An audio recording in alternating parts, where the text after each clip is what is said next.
अभय दुबे जी, आज भी कांग्रेस के नेता अभिषेक मनु सिंघवी, जो आपसे कई दशक पहले भारतीय राष्ट्रीय कांग्रेस के राष्ट्रीय प्रवक्ता रह चुके हैं, उनको ओम या अल्लाह के बीच फर्क करना योग दिवस के दिन क्यों ध्यान आया कि आपकी तुष्टीकरण की राजनीति है? अभय दुबे जी।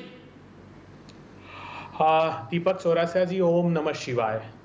आदि अनादि अनंत अखंड आदि गुरु शंकर ने ओम नमः शिवाय अभय दुबे कांति सर का आदि गुरु, आदि योग गुरु भगवान शंकर ने कांति सरोवर झील हिमालय पर सप्त ऋषियों को पहली योग की शिक्षा दी और समूची सृष्टि में उन सप्त ऋषियों ने योग को विस्तारित किया। तो ये तो सनातन भारत के समय से हम लोग योग तो अभिषेक मनु सिंघवी क्यों भूल गए? किए हुए। सुनिए ना, मैं उस पर भी आऊंगा, मैं विस्तार से सारे प्रश्नों के जवाब दूंगा, आप निश्चिंत रहिए।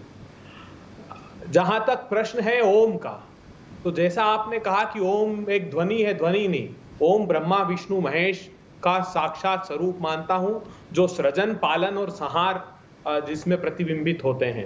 तो समूची सृष्टि हमारी सनातन समय से है, प्रत्येक मंत्र हमारा ओम से हम प्रारंभ करते हैं। इसलिए मैं इसको धार्मिक परिप्रेक्ष्य में देखता हूं और ये सनातन भारत का बड़ा अभिषेक मनु सिंघवी क्यों भूल गए, यही तो जानना चाहता हूं आपसे, उस पर आइए ना आप। देखिए, ये भारतीय जनता पार्टी है जो उसमें वैमनस्य विभाजन ढूंढ रही है।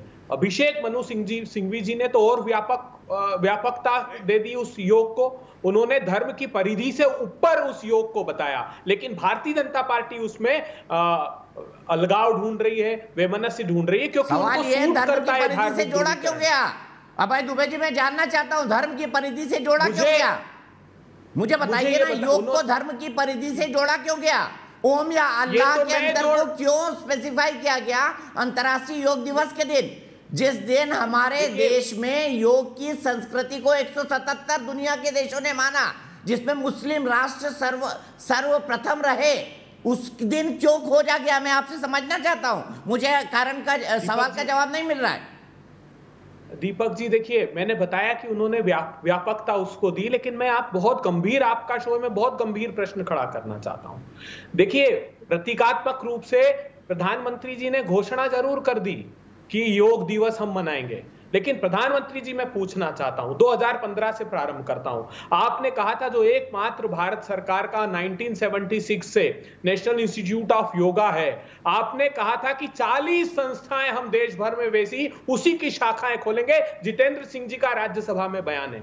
मैं भारतीय जनता पार्टी के अगर कोई प्रवक्ता हूं तो 4 बता दें।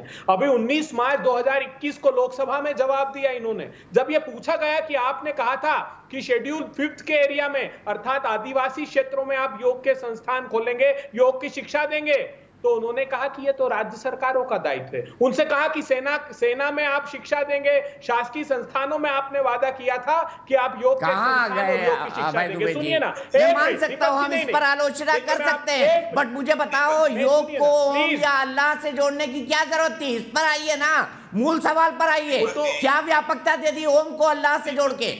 ओम तो ब्रह्मनाद है जो अंतरराष्ट्रीय पूरे यूनिवर्स का सृजन करता है। ओम वो नाद है, आपने खुद बोला, तो फिर ओम को अल्लाह से जोड़ने की क्या जरूरत थी? क्या व्यापकता दे दी? बताइए ना, बताइए, समझाइए। अभिषेक मनु सिंघवी ने ओम को अल्लाह से जोड़कर क्या व्यापकता दे दी? ये देखिए, ये आपका दृष्टिकोण हो सकता है देखने का। मेरा भारत तो विभिन्न भाषा भूषा भेषज धर्म संस्कृति संस्कारों का गुलदस्ता है, उसमें जड़तावादी बबूल भारतीय जनता पार्टी को हम बोने नहीं देंगे। इसलिए उन्होंने तो व्यापकता प्रदान की, ये उनका दृष्टिकोण है देखने का। लेकिन कांग्रेस पार्टी का जो दृष्टिकोण है वो रणदीप सुरजेवाला जी ने सुबह बताया कि भारत की रगों में सनातन समय से योग दौड़ रहा है और भगवान शंकर उसके पहले प्रवर्तक हैं, और ये बात स्पष्ट रूप से हम लोगों ने रेखांकित की। तो में दृष्टिकोण है उनका अपना, उनके देखने का, लेकिन उन्होंने अपमानजनक, आपके पास मेरे सवाल का जवाब नहीं है कि ओम को अल्लाह से जोड़कर क्या व्यापकता प्रदान हो गई। अभय दुबे जी, सवाल का जवाब आपके पास नहीं है। रणदीप सुरजेवाला जी के ट्वीट को मैंने पढ़ा है, उसको शब्दशः उसका अनुसरण करता हूं।